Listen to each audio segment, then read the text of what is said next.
Hi, if you are returning, welcome back. If you're new to my channel, I hope you stick around. I hope you subscribe. I hope you like. I know everyone says that, but it's actually helpful. So we know that you like our content. So that'll definitely help me. So I know what to make more of. And I will definitely appreciate comments so I know what you guys want me to do in the future. So this video is called 7 Signs God is Preparing You to Be a Chosen One. And I know there are like lots of videos out there about this subject, but I think they're all important because we all go through different experiences, and these 7 signs are coming from like my experience and what I went through. I am not at liberty to share my, I guess, testimony yet because it's still in the works, and God just hasn't given me that permission to. Like, I want to, but He's like, no, not yet. Okay, so I'm keeping it in. So, and I'm still like, I'm in my isolation season. I guess I'm gonna call it my launch season, which is actually sign number 7 that God chose you to be a chosen one.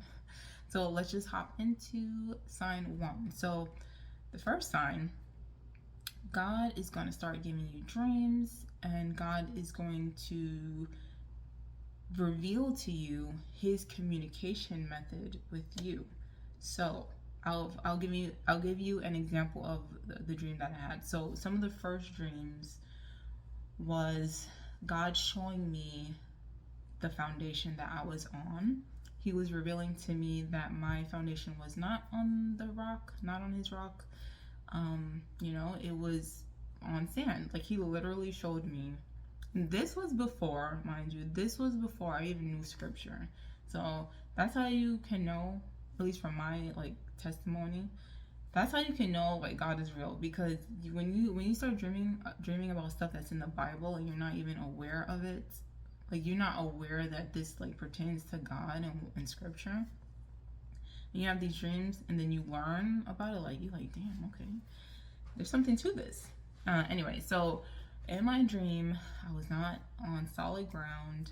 I was like running, so I had to run like really fast on these like pebbles. Like the pebbles were probably like this big, like that big. And so I had to run on them because if I stood still for like a moment, I would sink. And I would just keep sinking. So I would run and try to find like a stable spot, and I couldn't find a stable spot, so I just had to keep running and running. And the dream wasn't scary, but it was just showing me like something is not stable here. It's not stable. And what God was showing me was I wasn't on the path that He laid out for me.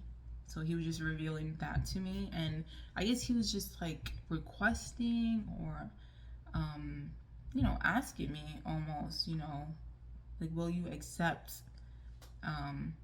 like my guidance? Like, will you follow me? And I'll show you the way. I'll show you which way to go. And eventually I did. I didn't really know what the dreams were meaning, but around this time a lot was going on, and so my prayer life really stepped up. So did the dreams, and I started to pray to God, and God really, He was walking in my life even before then, but at this particular time when I started really having these dreams, that's when I was like, God, I need you to step in. And He sure did step in. And then, so as far as not prayer language, how God will speak to you, for me, is different for everybody. So you have to learn how God speaks with you. But for me, God speaks to me heavily in dreams. He speaks to me with like symbols, and not all the time. Like, I'll know when it's from God. Like, God has sent me a rainbow before. Not every time I see a rainbow I think it's of God. It will be like something's going on in my life, and like I ask Him for like a sign, and he'll bring me one. And then I'll just know it's from Him because it's like, okay, that was for me. So He'll bring me like rainbows. What else? How else do we communicate? Audibly. Now, it's not like how I'm talking audibly. It's like right between me, and this is usually how it happens, I think, for most people, when you're like sleeping and you're right about to wake up. So I think for most people it happens like in the morning, right before they're about to wake up, and God will say something to them. And for me, it's usually like one word or two words, or like a quick, I don't know, not thought, like just a phrase. So I've heard from God, I've heard like waiting season, and what else have I heard? I should have wrote it down. Something, I'm sure it's in my journal, but I haven't looked at it. So God will speak to me audibly, not often. It's very, very rare. I would say it only happened like twice. So don't expect God to be speaking to you audibly. It's really speaking to you in your mind, but you can like it almost sounds like you hear him. Like that's what the sense feels like you're hearing him. So he speaks to me in dreams. He speaks to me audibly. He sends me signs like rainbows, birds. I still consider that like a sign or a symbol. So I'll just lump that together. So he'll send like birds, and this has been a recent thing. Because I got like confirmation that he's been sending me birds. So you'll know. When you know, you'll know. Because it's not going to be every bird that you see is sent from God, but you'll know when you know.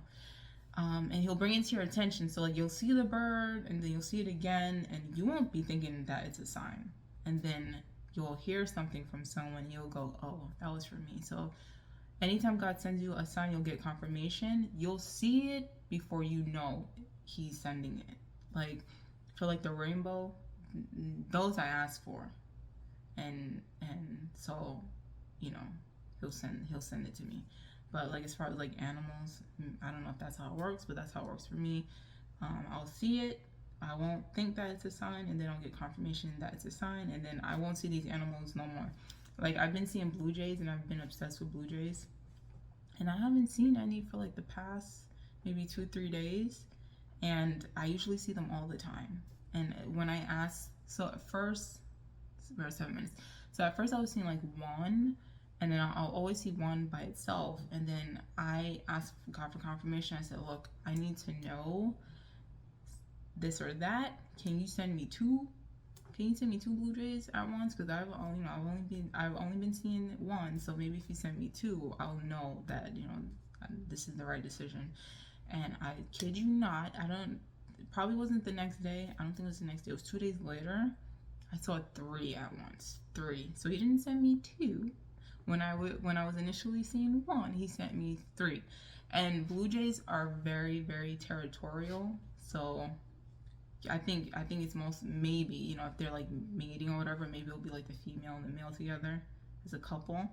So to see 3 like close to each other, that was for me. And then also when I was like walking past with Benji, like one actually flew by me and like squawked at me, and I was like, all right, I'm paying attention. I am paying attention, So he'll speak to me with birds, and then I think there's one more way that he speaks to me. Songs. So this is what I want you to do the next time you start humming a song randomly out of the blue, out of nowhere. Look the song up. Look at the lyrics and see if it pertains to anything in your life, okay? God has given me at least like 6 songs, and I wrote it down, but I don't have my notepad. But songs, okay? So we have dreams, we have symbols, we have some animals, we have songs. Did I say dreams? I think I said dreams. I don't know. And I feel like I'm missing one. Oh, God gave me a vision one time, just once. And it was, he showed me a place that I will go in the future. And like maybe a week or 2 later, I actually went to that place and I recognized the vision. And the vision wasn't like full color. It was almost like a shadow. Like I never heard anyone describe their vision. They usually just say what's going on. But mine wasn't like a full-blown color, it wasn't like full-blown color. It was just like shadows. And I can see like silhouettes of I would just tell like trees and like kind of like buildings. And then when I actually got to the place, I was like, wow, that's what that was. And to be honest, I didn't think it was a vision. I thought it was like a daydream or something that I just thought of in my mind, but it was definitely a vision. So that's how God will speak to you, and he'll get you acquainted with how he speaks to you, and you'll know. You'll know for sure when the moment happens. Now, after God speaks with you, and a few days pass, you will question if that's what you actually heard. You'll question your sanity, but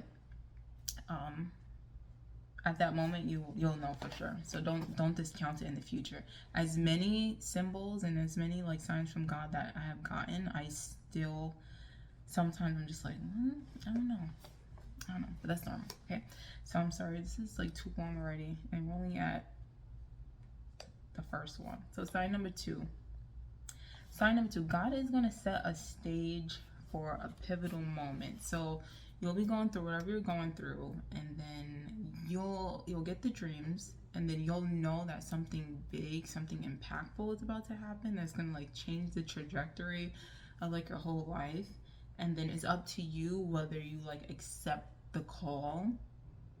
It's up to you whether you accept the moment for God to make the change. But honestly, once you start having the dreams, it's like God already knows when everything's gonna happen. So you're just walking it through. And so you accept that pivotal moment, and when you accept the moment, some decisions will have to be made. You're gonna be grieving a lot. There's gonna be backsliding. You're gonna try to control the situation. You're gonna try to want to go back to, how things were, and God is not gonna let that happen. You'll try and you'll backslide, but He's gonna like readjust you and put you on the right path. And so that's sign number two. Sign number two is the pivotal moment stage. So number one is God will start to give you dreams, and He'll give you symbols. He'll reveal how He communicates with you. And number two is the pivotal moment that puts you basically on the path to change. Number three, sign three. God will remove temporarily or permanently people from your life, and that's just for you. One, to keep you, I guess, safe.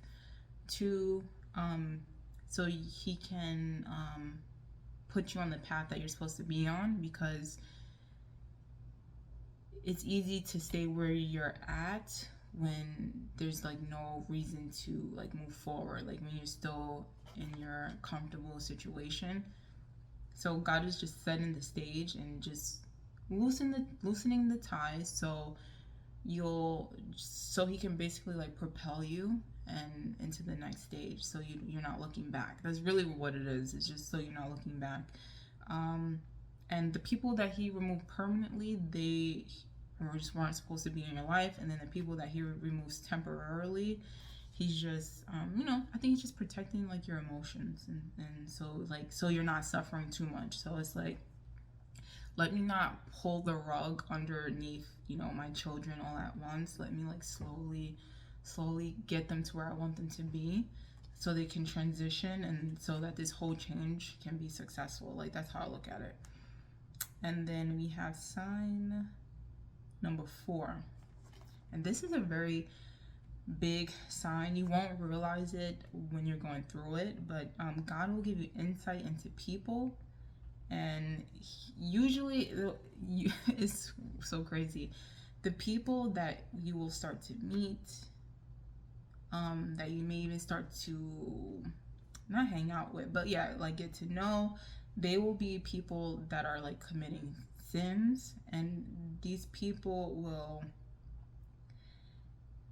be, I guess, the opposite of you in some way, but still have ties to like whatever situation that you're going through, so that you can look at them and not judge them, because these people are going to be like tied into your testimony, but also they're going to be a mirror of the people that you're going to minister to. So God will reveal to you like your ministry and these people that are committing sins, and you will not judge them. You will look at them with like love. You will like love them, but you'll also understand their struggle with the sin, and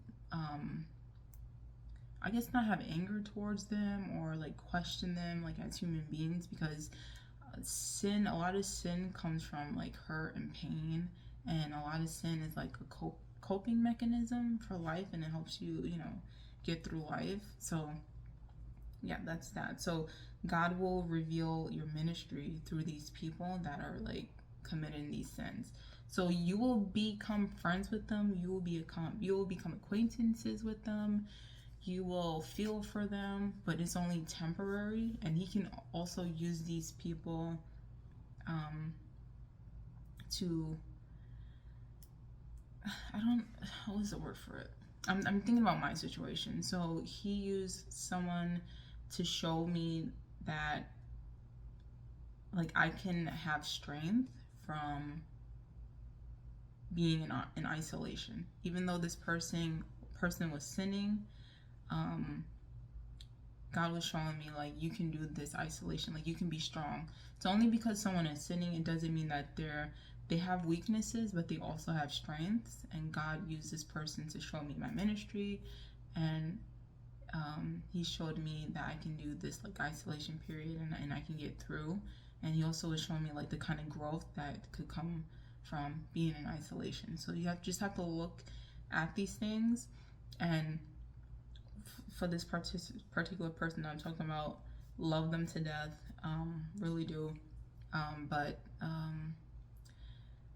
at the time, I was like, this is totally like God. I can see, like, why would God make me become close and friends with this person? But this person has wonderful qualities, but at the same time, we can all change. We can all change. So I'm very grateful for that experience, because it's definitely helped me on this journey, and to be more like